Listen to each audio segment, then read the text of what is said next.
All right, and we are live. Hey, everybody, it's Jason Blaha here. Sorry about that. I was typing with a couple of clients, or actually a couple of people I told them about to do live who are clients of mine, uh, are probably going to hop in here real quick. So, and they may post a little bit. Dan, that is 100% of my lockout. We've already discussed that repeatedly. So we already know that's my full lockout. If I've proven it to you over and over with an empty barbell. So let's get over to the topic, and that's about accountability and coaching.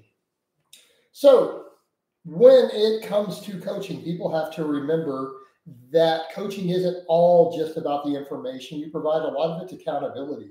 And literally, well, Dan, I'll get to that in a minute, though. I maybe you probably weren't aware. That's okay. I've actually demonstrated with barbells, with other stuff, me straining as hard as I can into the lockout. I've also demonstrated me hanging dead hangs with 150 pounds around my waist. Dude, that's my lockout. Like, if I can't do it with my body weight plus 150 pounds, I don't see how I can force it with a press. It's all I can do, dude. So there we have it. I'm working on it, though. I'm hoping more and more pullovers and more weighted hangs and stuff will eventually fix that. But it seems like I've got some calcification and stuff through my shoulders and everything from when I had the pull-up overuse. Remember when I was doing 100 chin-ups every day, 7 days a week? It was a project experiment I ran. And I had some shoulder issues from that at the time. This was years ago.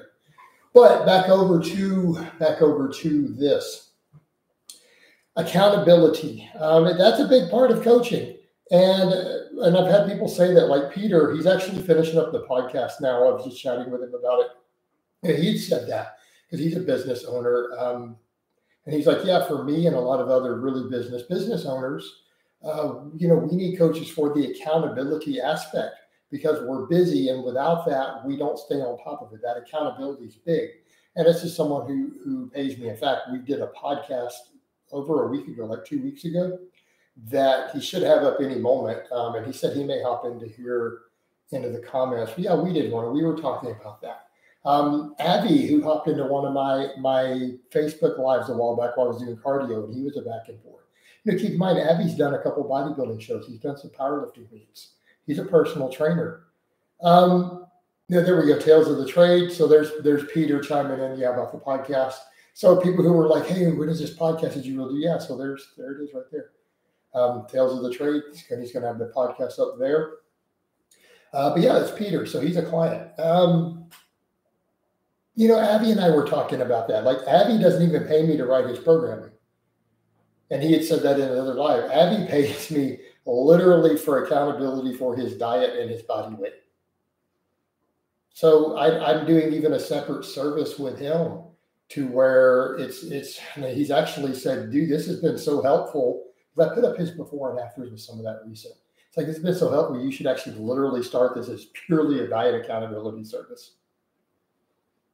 Right? That's it. To where he gives me an updated picture every day in his body weight on the scale, and we make him accountable. And if he gains weight, he has to explain to me why. What did he eat or do different that caused that? So purely accountability. And people have to remember that applies to all aspects of coaching, right? So, a lot of times people are like, well, a person knows how to train. Why do you get personal trainers even who hire you? And a lot of it is accountability. So yes, obviously the deep programming I do for a lot of people, but accountability is a big, big deal. It's a big deal. And there are people who need that. And so for a lot of people, that's why they need it. That's another thing, like when people are like, well, Jason, why don't you ever hire a coach? Like, do I really need accountability? I vlog everything. I have an audience. When I miss a workout, my audience panics. I already have the accountability because I vlog everything. Clyde, well, I'm not doing the cardio, so therefore there's no streams. I'm increasing my training workloads to compensate. I took all that general physical preparedness that I've built up over months, and I've turned it into the ability to train more. When I first started doing that, I was lifting 4 days a week. Now I lift 6 days a week. So is cardio bad for gains? No, cardio is not bad for gains at all. Clyde, however, here's what I would ask you a question. What's better for gains, lifting weights or cardio?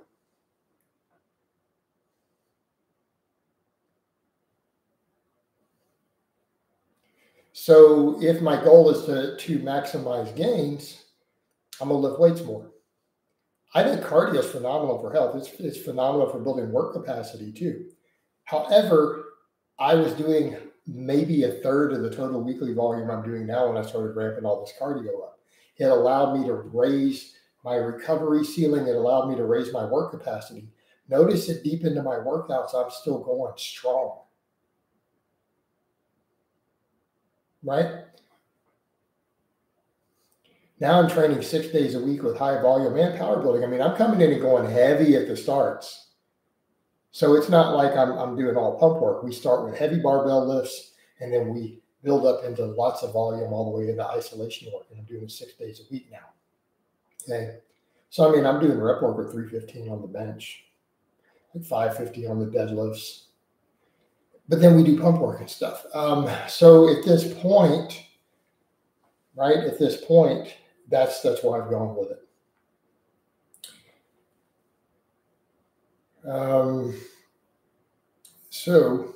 But no, cardio is not bad for gains. It's just that if I'm going to spend more and more and more time training, I'm at a point where I would rather just lift and lift and lift and lift. I come in and lift 2 hours a day, 6 days a week. But see, therein lay the difference. When you are literally lifting weights 12 or more hours a week, we're getting a lot of activity at that point. And I'm doing it all fasted on top of it. I don't even eat breakfast until after I'm done training. So again, a little bit different. But no, I think cardio, especially if you can't recover from high volume of training, cardio is phenomenal. And you should probably be adding some in. Okay, Dr. Mike says recommends 1 whole month off of lifting gear to recover long lasting. I don't think that that's true. No, I think that's ridiculous. What do you mean help recover my elbow? To help recover, it's not my elbows. I mean, CB.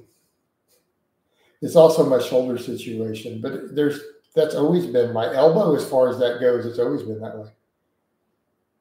It's not like there's pain or injury or inflammation in my elbow, dude. That's just my joint doesn't fully lock. But what you're seeing there isn't just the elbow, it's the shoulder situation, right? So look at the whole movement pattern. Look at the movement pattern of what you see me doing, and you'll understand what's happening at the shoulder. I have to lay back to do that, and you can only go so far. So that's just a loss of range of motion in my shoulder joint. And it doesn't hurt. It's not like there's inflammation. So again, some calcification and other stuff at the joint level. And I'm hoping just to keep stretching and opening it up. And I disagree with Mike's logic on that. I don't know any other experts who agree with him either. So you seem like a great coach. How long has coaching been a passion? Teaching and stuff has been a passion of mine well over a decade. As far as direct one-on-one coaching being a true passion, I would say it's become really a passion over the last 5 to 6 years. I always enjoyed it, but it wasn't the same passion. Does that make sense? It can be enjoyable. It can be fun, but then it really becomes a passion of yours. And I would say it really became a passion about 5 years ago. Tales of trade, that would be Peter. Guys, people in general don't stay accountable if they don't outsource to some higher power, whether it be religious, some idea, other men they respect and they don't want to disappoint. It's not some arbitrary thing to spend money on. Yeah, agreed.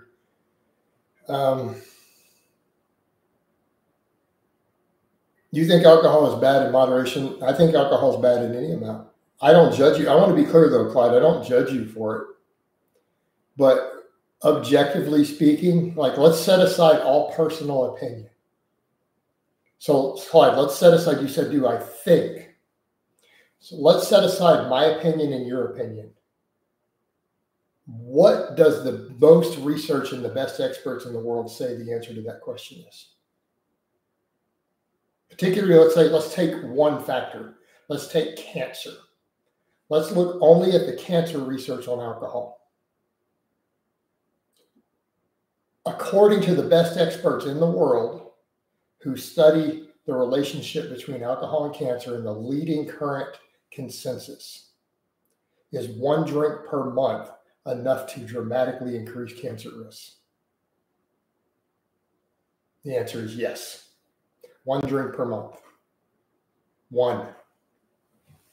So what is the answer to your question? So let's not say bad. Let's not say opinion. Let's not say think. Let's say that the data shows that 1 alcoholic drink per month is enough to significantly increase the rates of cancer in at least 3 types of cancer, according to all the available research. And the experts who study it all agree on this. So we're not saying good or bad. Let's just say cancer, even in moderation, once a month. So that's not really a matter of opinion, is it?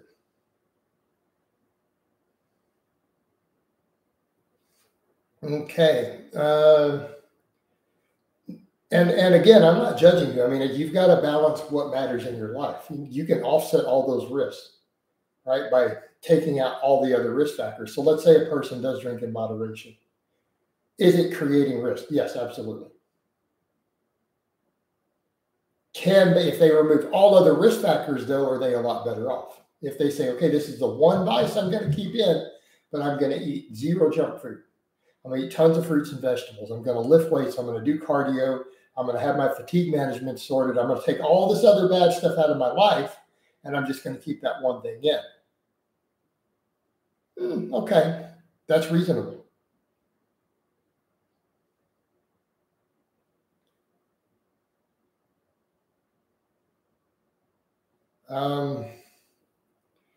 Chris says, I'm thinking of going to the gym, do core crunches on a bar, chin-ups to failure bench, 225, 5x5, squat 225. Is this a good little workout? I mean, if you want to do a full body, but I mean, it's just a full body. I mean, what's your overall game plan?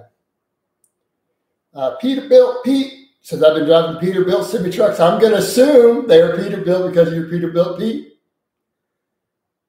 Truck drivers have that brand loyalty, don't they? I've noticed that, right? They have that brand loyalty. But let's get over to your question. I've been driving Peterbilt trucks for 42 years. That's a long time.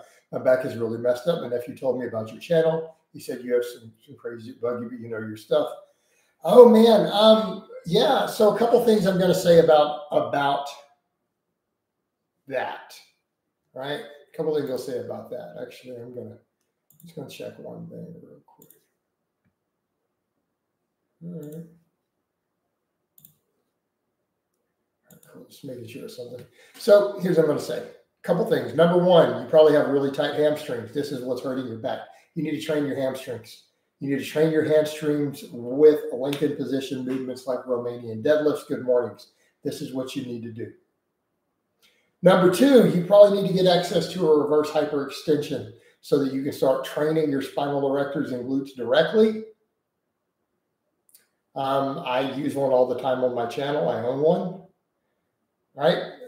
A reverse hyperextension. Again, reverse hyperextension. It has roller bearings on it. All right, it puts your back into traction, extremely therapeutic. I highly recommend this combination of things for you. I think it'll help you a lot. What do you think of Dorian Yates' split?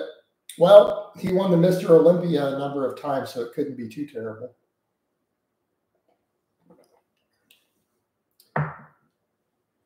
All right, also remember to tell Clyde that health benefits. Yeah, that's also known. Nice shirt. Where'd you buy it? I don't remember. I don't know which one this is because I have a bunch of them, similar ones. I don't know which one this is. So I can't tell you for sure where I bought it. I don't know. Did I get it off Amazon or did I get it at Boottown? I'm not sure. Because it's just one of several almost identical shirts. You taking any time off from the diet? No, I mean, I'm going to fast, right? I'm going to fast going into my holidays like always. But, you know,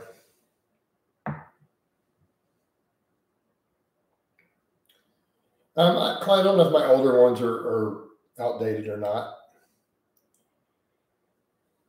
All right. And you truck drivers do that. You know, that always makes kids happy too. Like when you're riding through and you do the little honk honk thing at the driver when he honks, and you're like, when I was a kid, I remember that you get all excited when they honk back. Always remember to do that, Pete. It makes their day.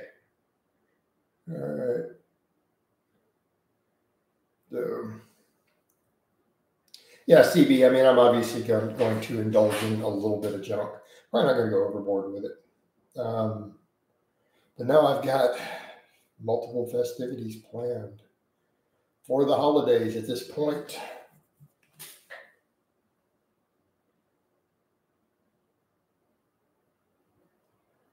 Is Cialis good? Potentially. I mean, yeah. Potentially, but you need to make sure your heart health is good. I mean, get in shape too, though. On top of that, being fit, lifting weights, eating a good diet, all that stuff will help you with all that also, dude. That'll help you also. But no, I mean, some of those vasodilators, they can be fun. All right? They can be a lot of fun.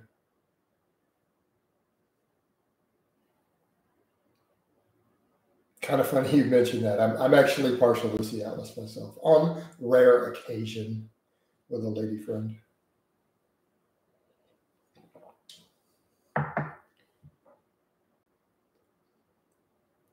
A dumb question, but hitting a muscle once a week, even small stuff like biceps, is enough. You won't regress.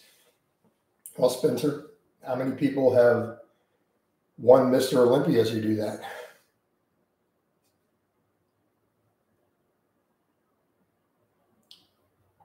Let's step back and step away from the strength training world and the more modern discussion here and look at purely bodybuilding and bro stuff. Over the years, before we all started talking about these higher frequencies again and the evidence for it, and all this discussion of muscle protein synthesis, goes back 20 years, go back 30 years. How many guys trained muscles once a week at the gym, in every gym all over the world, who got stacked and jacked? Tens of thousands. So if we had no research at all, and you purely had that observation to make, would you conclude at all that people can't get really massively big doing a muscle once a week? I mean, if you use your own eyes, let's set aside research. Let's set aside everything we know about muscle growth, muscle protein synthesis up time, just what you can observe in the real world with your own two eyes. Have thousands and thousands of men gotten extremely jacked training muscles once a week for generations?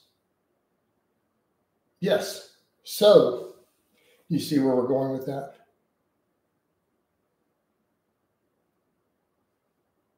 Right?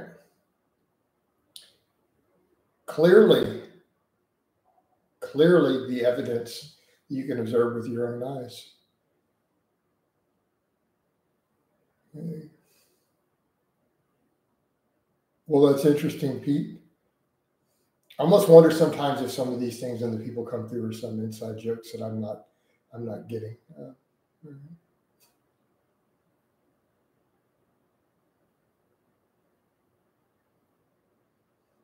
A while back, you said in a video that training minerals will put, I don't know that it's 95%. I don't know that it's 95%, but let's come back over. Let's say it's only 70%. Is that pretty good? Because at this point in the game, just what I'm observing, I think 95 is a stretch. My numbers were probably off. So let's just say it's at least 70%. I mean, it could be 95%. Pete, don't worry about it, man. It's all good. But even then, so let's come over and say that doing a minimalist type program, even 3 days a week, could give you 70% of your possible muscle growth. Is that pretty good? Is that pretty respectable? I'm going to say yes. Right? I'm going to say yes.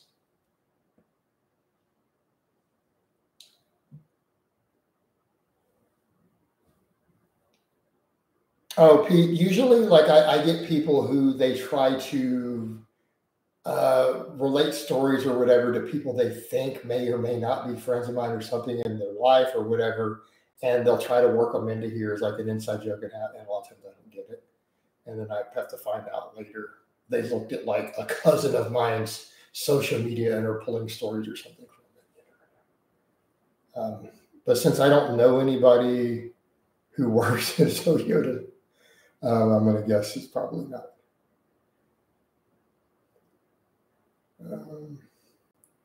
What do you, Jason, following you since Ice Cream Fitness times. Today, a guy at the gym said to me that I should specialize my training hypertrophy. What would you reply to this? What does he mean by specialize? And specialize in what way? Meaning, we all have one that we care about more than the other, but there's an enormous degree of overlap. Meaning, if you maximize your hypertrophy, is your strength ceiling going to go way up? Well, yeah. Is adding some strength training, some heavy lifting, ever hurt? It stopped anyone from winning the Mr. Olympia? In other words, has doing a little bit of power lifts, doing some 500-pound bench presses and some 800-pound squats and deadlifts for a couple reps, ever prevented anyone from being the top-ranked bodybuilder in the world at any given time? I can't see that it has.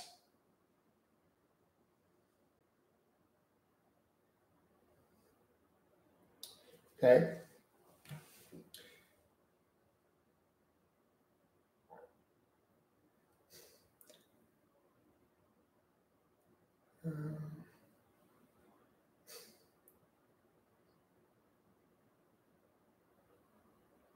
Jay Cutler said Ronnie's best year was the one he did his max squat on camera. Yeah, the early 2000s.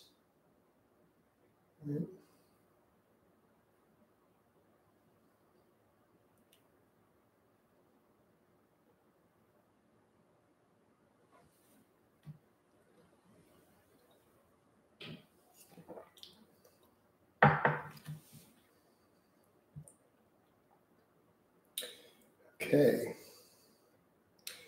So, Alexander, again, people don't always understand what they're talking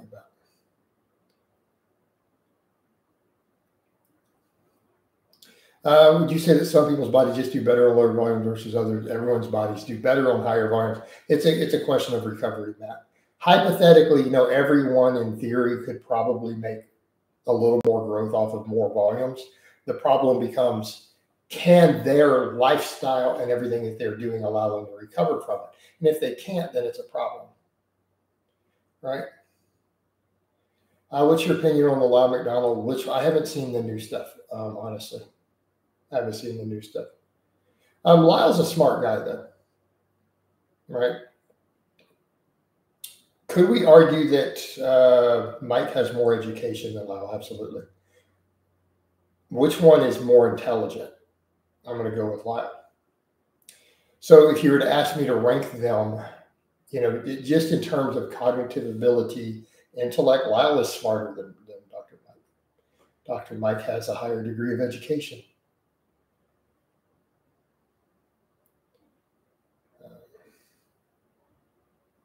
Hey, Pete, I don't do car talk on here. Sorry, dude.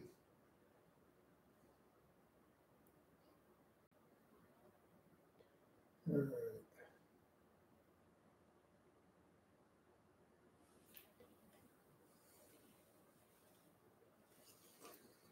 Because that's subjective anyways. Like, why would you even ask that?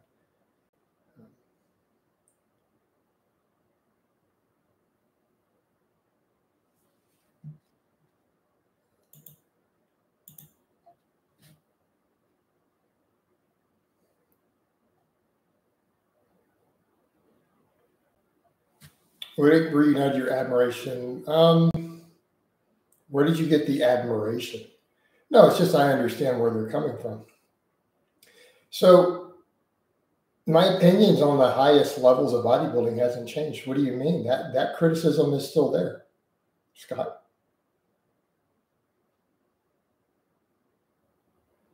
So I don't know why you would think that any of that has changed. Did you get some impression that it did?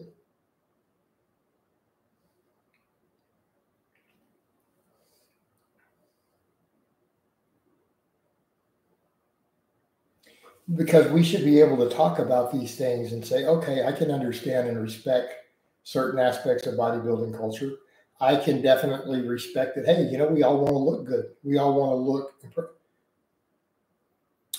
Well, see, Scott, I don't know that fondly is the term. Can we speak object? You're adding an emotional qualifier. So take that out and step back and listen to what I said objectively. But were those statements objectively true? Were those objectively true statements? Not an emotional response. Why would I vote for Kamala? Seems like a weird statement. I would like a better economy and lower taxes. Thank you. So I'm not sure where that even came from. What a weird comment.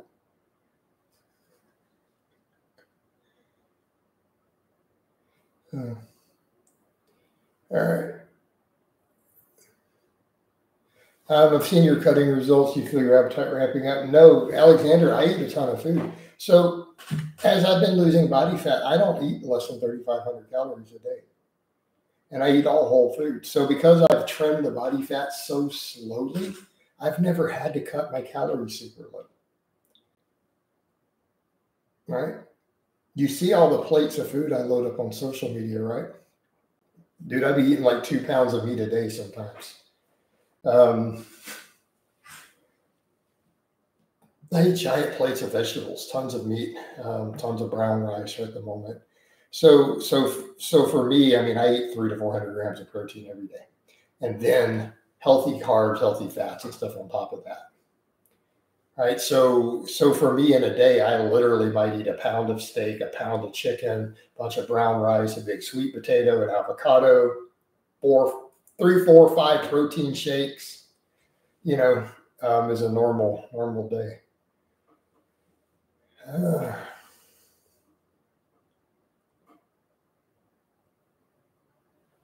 Is there any benefit to bulking cutting? Isn't it easier to just eat according to your goal weight plus progressive overload till you get there? I actually agree with that.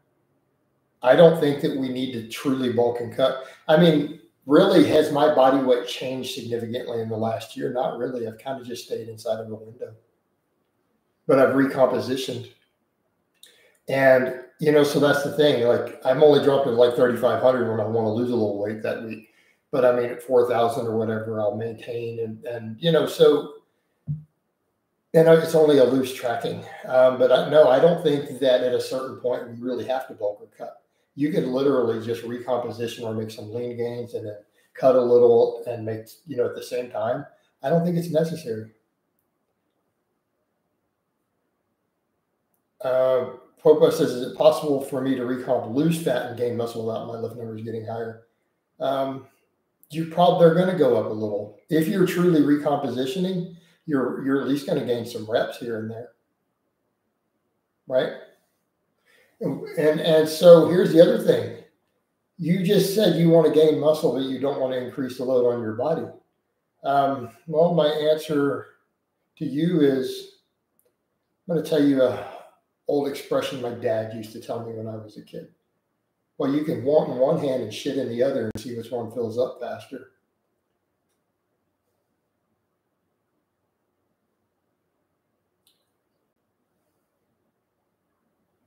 Or the expression, you can't have your cake and eat it too. You can't gain muscle without increasing the load on your body. You got to pick one of those two goals.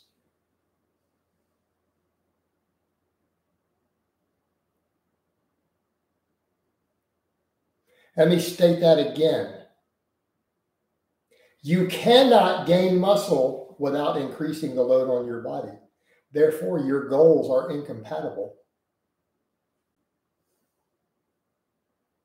Sorry, it is impossible unless you just add more and more and more steroids. You're going to have to keep increasing your dose infinitely. That is the only solution. If you do not want to increase the load on your body at all, but you want to gain muscle, you're going to have to add more drugs and more drugs and more drugs and more drugs instead of more load. You're going to have to progressively overload the milligrams. Those are your only two choices. That's it. So pick one.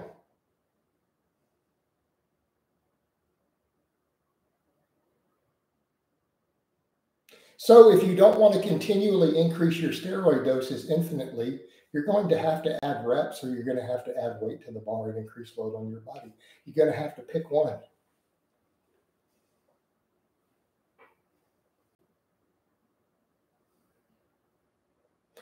I'm going to recommend you just add some load to the bar. Personally, you're going to have to increase your workloads. That would be the better option between the two, because the other option I gave is your only other option. Or you could just not gain any muscle, which is also an option. But you can't say that you want to, and then you're going to directly avoid the thing that's going to do it. It's like a person who says,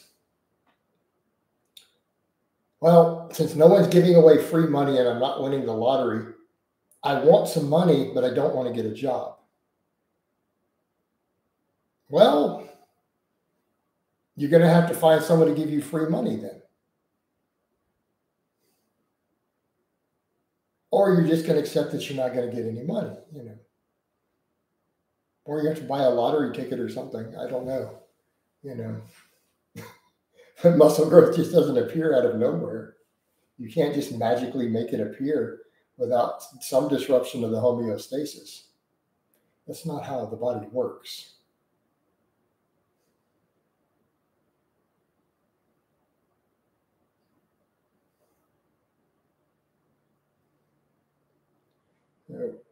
I don't have a number because this recomp has been so slow back and forth.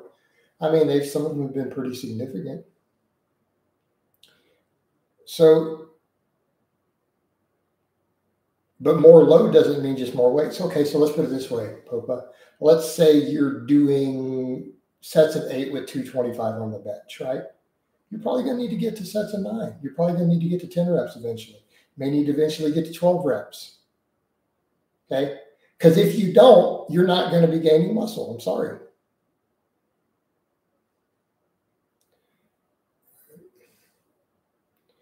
I don't have exact answers to those. But that's not what builds the muscle. Your maxes are not what's building the muscle. It's all your volumes and rep works.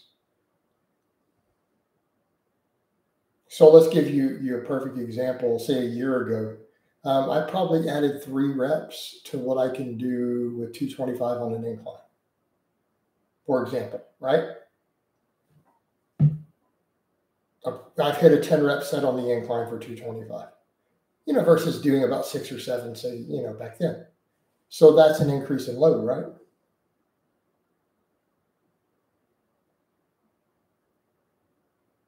My 10 rep sets are heavier on a belt squat.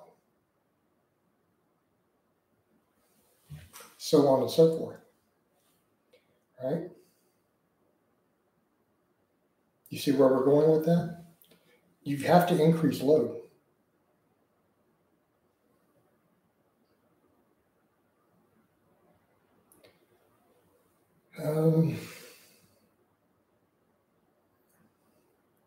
There's some bro concepts that clearly not proven with scientific work. Training fasted, I think it improves metabolic health. There are scientists who agree, by the way. It's just not proven. I think it improves body recomposition personally. What are your fitness goals for 225? Did you meet? Yeah, I got pretty well close to most of my 224 goals.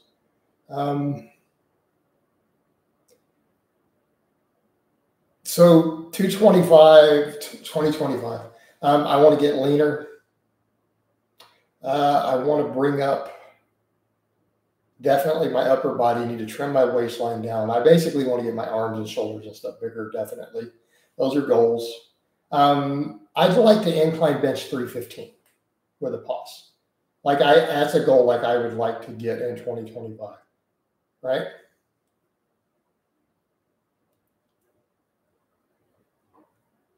Like add advanced to my bar increase. So yeah, bands are a totally different beast.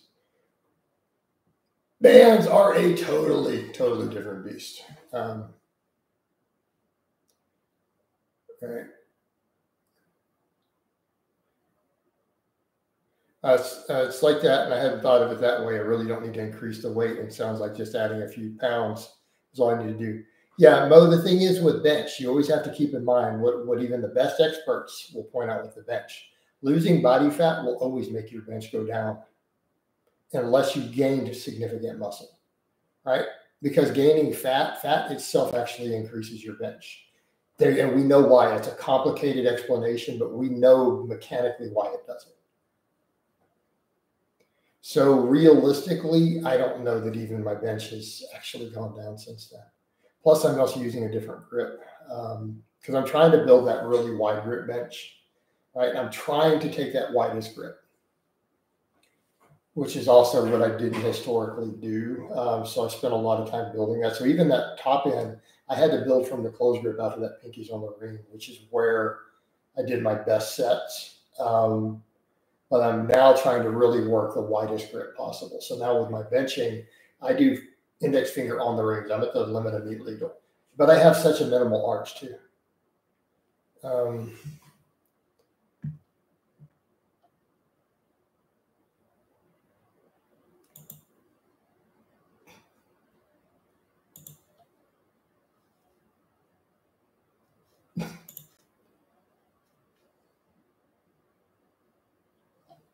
When I arch on the bench, my range of motion barely becomes shorter. Used on similar advocate videos. No, it's just pretty common. I mean, you got to have a big arch to see a big difference. But does an inch matter? Is a 225 strict press a realistic goal for 30-year-old at 200 pounds? Yeah, it can be done. Louis did it on camera.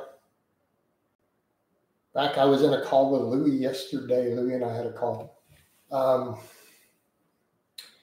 I put a clip of Louis doing it right around 200 pounds. So speaking of that, and I think he was just under 30. I think he was late 20s when we did that. So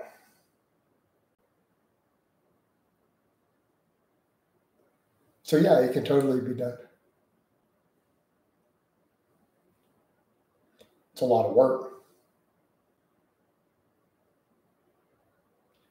No, Emma is not currently back. They're no longer together, which everyone kind of knows. And I'm not going to go into their personal lives. That's been kind of public on social media, so I can only say that they are no longer together. No, Emma is not currently a client. She may be coming back. But yeah, Louis a client. They'll coach. I'm 6'4", 260, probably 25% body fat. Bench is 175. Okay, well fit. I got coaching slots open. We can fix that. We can absolutely fix that.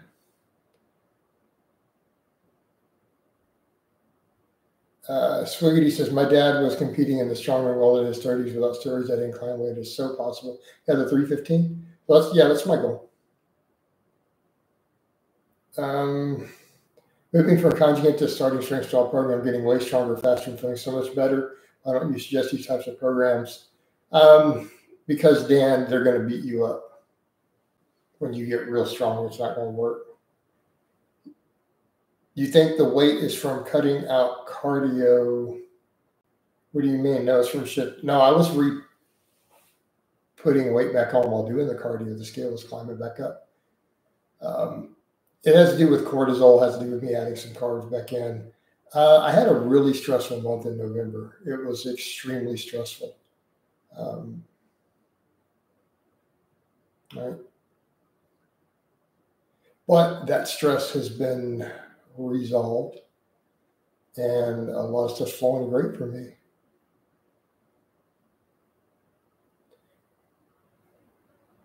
Seems like all your strength. Well, hypertrophy is what builds your strength ceiling, right?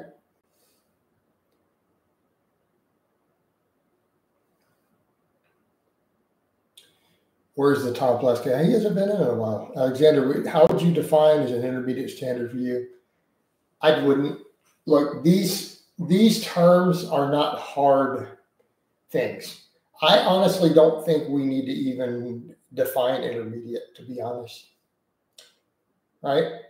We don't even need to define intermediate. How about we just define the individual? Because you can either be untrained, you have untrained over here, novice, we have advanced lifter over here. It's just a continuum. Everything in between is a continuum. That's it. And I think that's how I personally look at it. The more decades I have done this, I don't think we need these other categories. You're just somewhere in between that spectrum somewhere.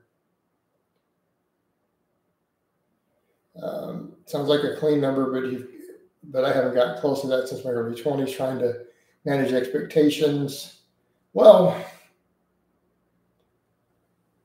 Peter, we'll get you there, actually. We just need to keep you consistent this time, right?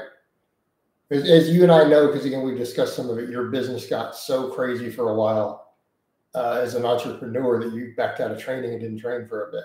But we're going to get you back up there. All right. Yeah, it would be interesting, Scott, with a DEXA scan. I mean, eventually I'll get another one. I just don't really care that much. I'm at a point I just want to keep improving. I don't really feel that I personally need those metrics anymore. But you are right. It would be interesting. I haven't done one in over 5 years, though, at this point. I'm actually right now the same weight I was on my last DEXA scan, but I am objectively bigger and stronger. So I'm going to assume my body fat's lower. I was 17% at this exact weight, give or take a pound, on that last DEXA scan.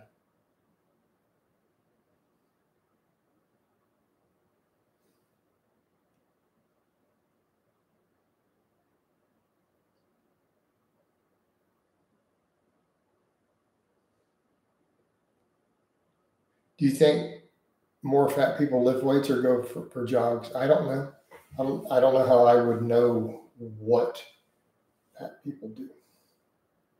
Do you enjoy watching Olympic weight? I don't think anyone truly enjoy it. Maybe they might. Olympic weightlifting is not the most exciting sport. So I'm certified in weightlifting. Weightlifting is a sport that I don't even partake in. A good saying that comes to mind is, if you can't measure change without measurements, but I've got objective metrics, weights, how my clothes fit, how I look in the mirror, those are good enough. I mean, I don't necessarily have to keep getting a DEXA scan all the time. They were interesting tools. I mean, I got 3 of them in 1 year. Right.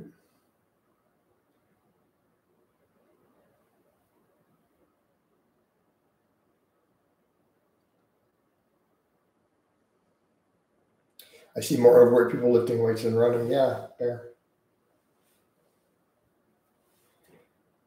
Why could I can't legally change my name to doctor or anything. I don't have a PhD. Yeah, I'm flow state when I'm training CB. So I have flow state when I train. I'm flow state when I paint.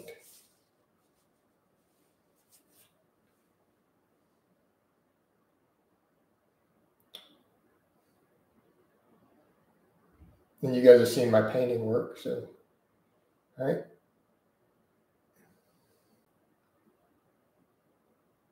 Hey, Dan, yeah, we can do both. We can do both. I mean, Dan, how strong are you right now? Or what are you lifting? And how old are you?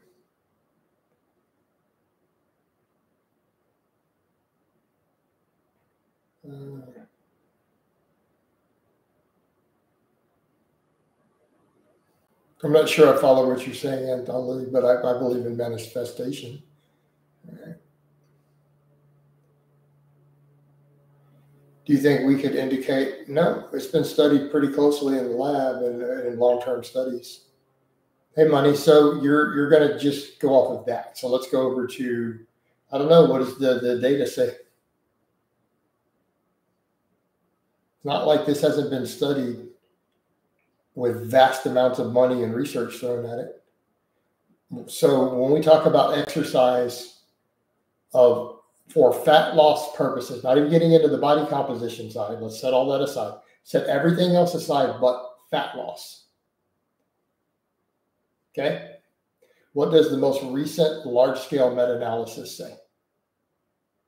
The one done this year in 2024.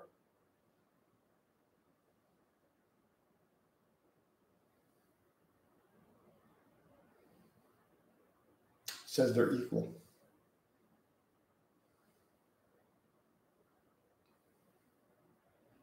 Coach, have you ever had a spike from carnivore? No, because I'm not stupid enough to do the carnivore diet.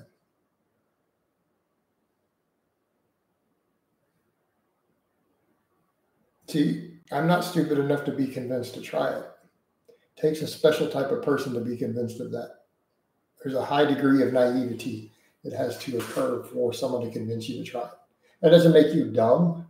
It makes you very easily influenced, right? What do you mean in the past? No, I've never done the carnivore diet. Why would you think I've done carnivore?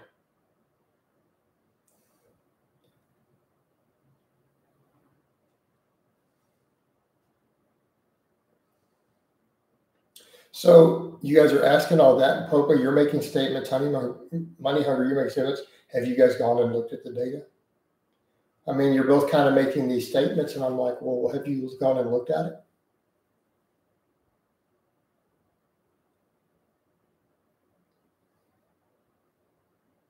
No. Like, why would you think that I've done carnivore? I mean, I'm almost offended. I mean, I'm not offended. I should be offended.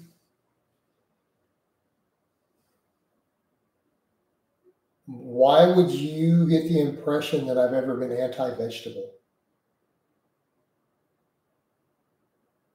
and anti-fiber? That just, I'm not understanding why you would think anything I've ever said would indicate that.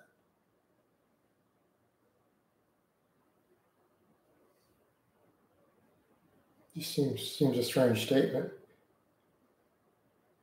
Money. But that's not what we're talking about, is it? We're talking about stuff that is not harmful to you, right? We're talking, see, you're making a very strange leap also. I mean, that is, bro, you need to rethink your logic there.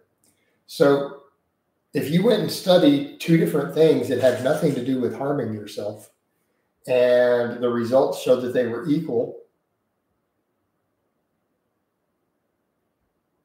because you're talking about jumping off of a bridge and comparing jumping off of a bridge to stuff that we can study and look at directly, right? That we can measure in large scales, because there was no study involving jumping off of a bridge and weight loss. This wasn't part of any of the data. It was cardio versus lifting weights.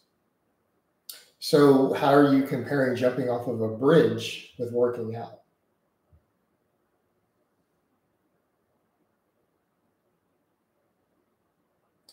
Because I can tell you with the data, because the data is not telling you to do either one. It's telling you when two things are compared, this is what it shows, right?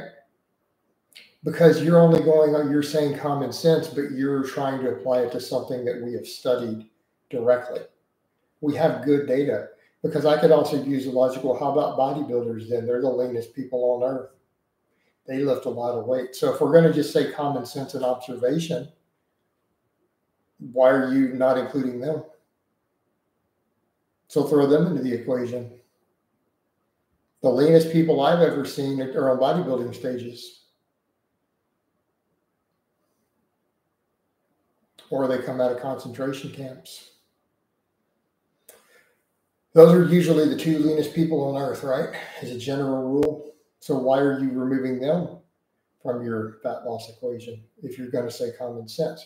So let's set all these different exceptions aside and let's go and say, hey, we've had a bunch of studies that looked at this closely and measured it,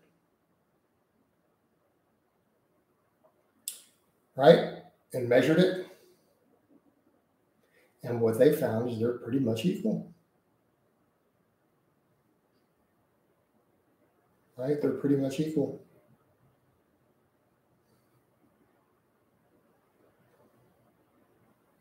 And what's out of line, right? That you don't think that's been studied? We've had modern studies as things happens in war after war after war, unfortunately. We've got data on it. Do we ignore that data?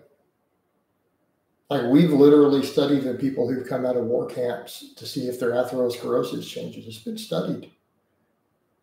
Like, so we know this is a real thing. Like we know what happens to the human body. But they get very lean. Bodybuilders get very lean. So, all right. How many calories would you estimate are expended during your average workout in excess of being burned for maintenance? Because it's not about what's burned just during the workout. Okay. Good question. Is my workouts, so we're talking upper and lower. And keep in mind, when people have that discussion, let's step back and when they discuss, well, you're not burning that many calories.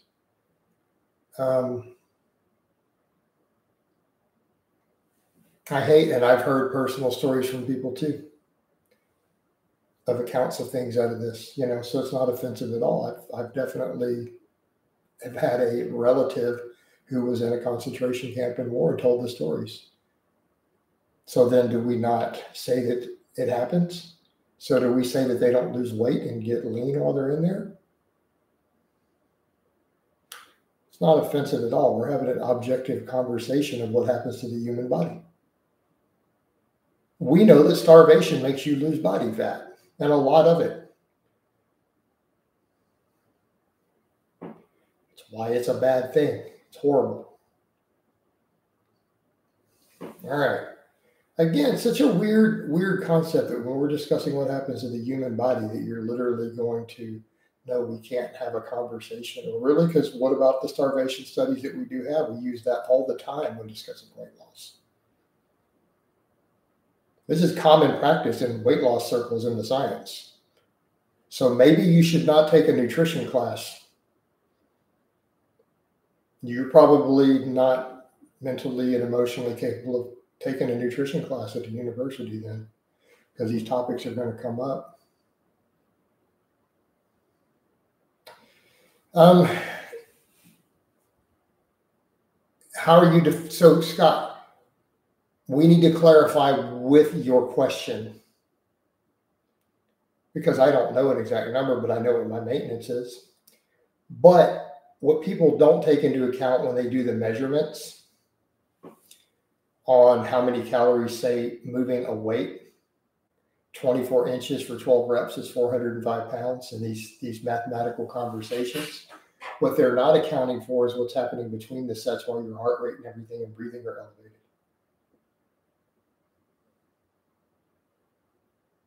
I think I burn 800 to 1,000 calories sometimes during my workouts. Otherwise, why would my maintenance calories be so high?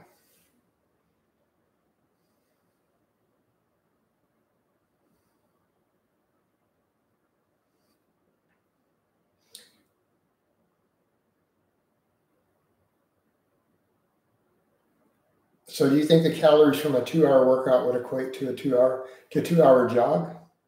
If you have sufficient muscle, yes. But you also have to factor in, I'm not talking about the calories just from the moving the weight. I'm talking about the total amount in between the sets while your heart rate, breathing are elevated. I'm also talking about the epoch. All of this added up. But then you have to factor in the muscle gain, plotting over time to an increase in metabolic rate. Coach, what's the recommended daily? You'll have to look up specifics. I probably eat ballpark, around 2 grams of sodium a day, around 2,000 milligrams. Personally, it's roughly what I consume. In that range, I don't track it exactly. I eat fairly minimally processed foods.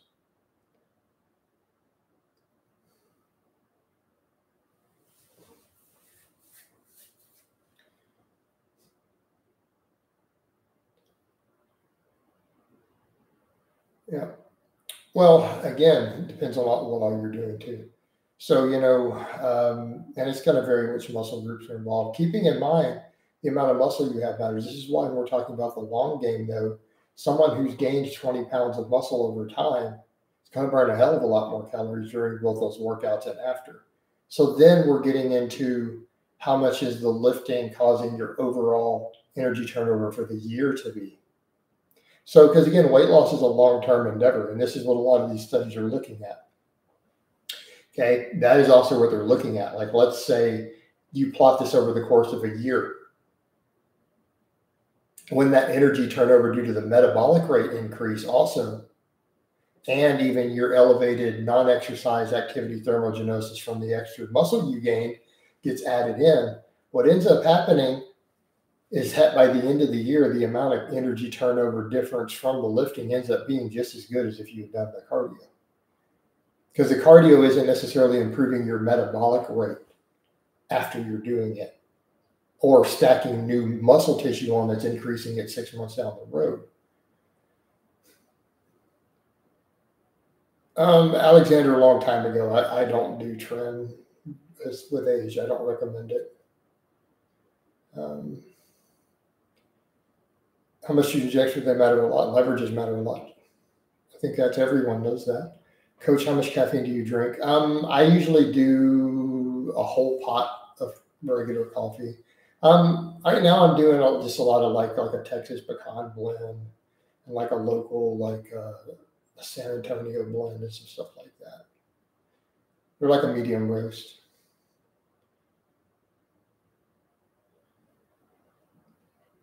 Yeah, but money, when we plot it over time, is not necessarily the case.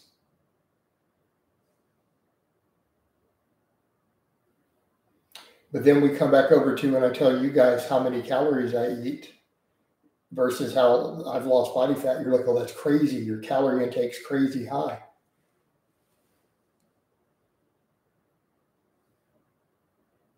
But then you want to tell me that the other approach is common sense, that the lifting weights won't do it. So then why is my metabolic rate so high? Like, why is my metabolic rate so high?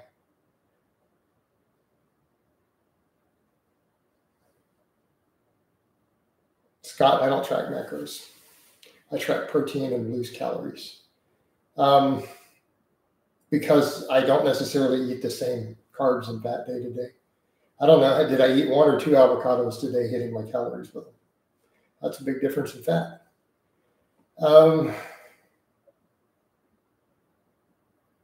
But I eat 300 to 400 grams of protein, approximately 3,500 up to about 4,000 calories.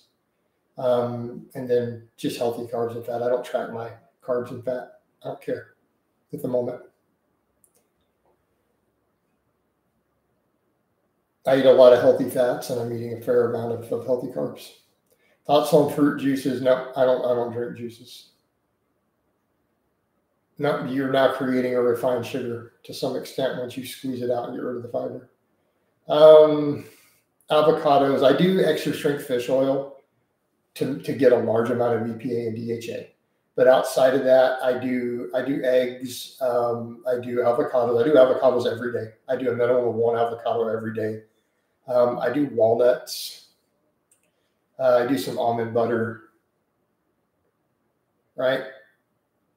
Those are my general fat sources, at least this week. Right? So it's going to be eggs, avocado, almond butter, walnuts. But I do take 2 grams of EPA and DHA in the form of extra strength fish oil. Some steak, there's definitely some red meat in there. So especially if I go out, I almost always get steak or beef of some type when I go out to eat, which is at least once a week. But I tend to eat really clean. So I put some of that up. Like I put up a picture the other day. Like I had a steak, a baked potato, and some steamed broccoli. Like I was out. So not even vegan juices like carrot or kale. No. Who told you vegan was necessarily healthier? I didn't tell you that. No. Why are you juicing? Why are you getting rid of fiber? Fiber is your friend. Quit getting rid of it. All right. Silly bullshit. I'm going to eat a carrot, eat a carrot. juicing a carrot. Jesus Christ. You can get electrolyte water.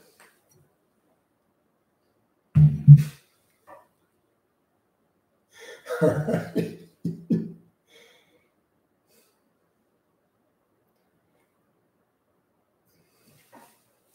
That sort of nonsense is what I call bougie fitness or fitness TM, right? It's healthy. The purpose of the axle bar deadlift grip training. It does work posterior chain because my posterior chain is fatigued from doing other stuff.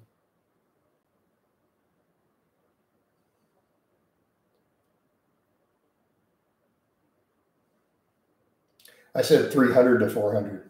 So Scott, I just gave you a list, right? So what do you see me post up on Facebook?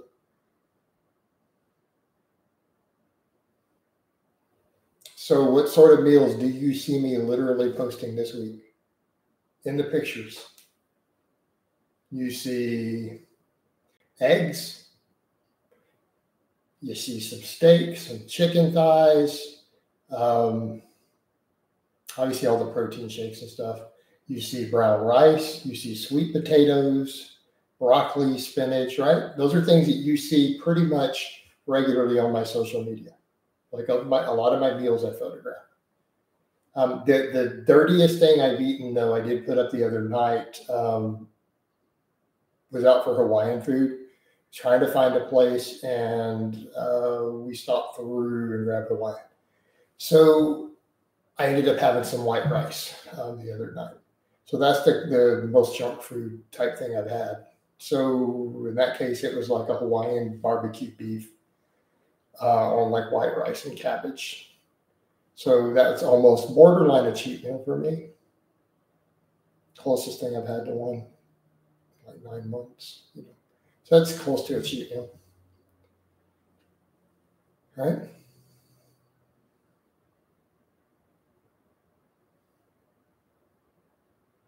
But yeah, those avocados can add up. So, I mean, I'll eat, and they're not 200 calories, they're like 300. So there are days when I eat 3 avocados, right? Almond butter can add up real fast too. Start mixing it with your Greek yogurt.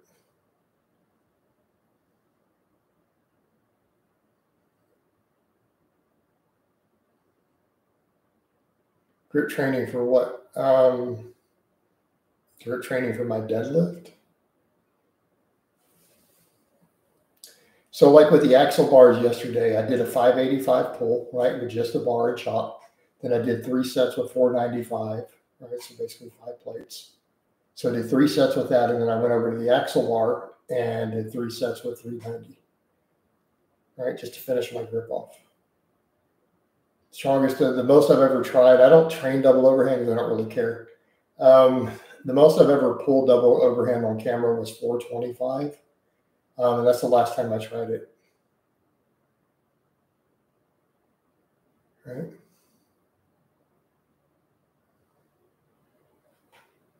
Scott, my food volume is high. So when people say, do you get hungry? I'm like, no, dudes. No, I don't get hungry at all. Especially because I eat it all in a feed window. You know, so I fast in the mornings. I go to bed stuffed every night.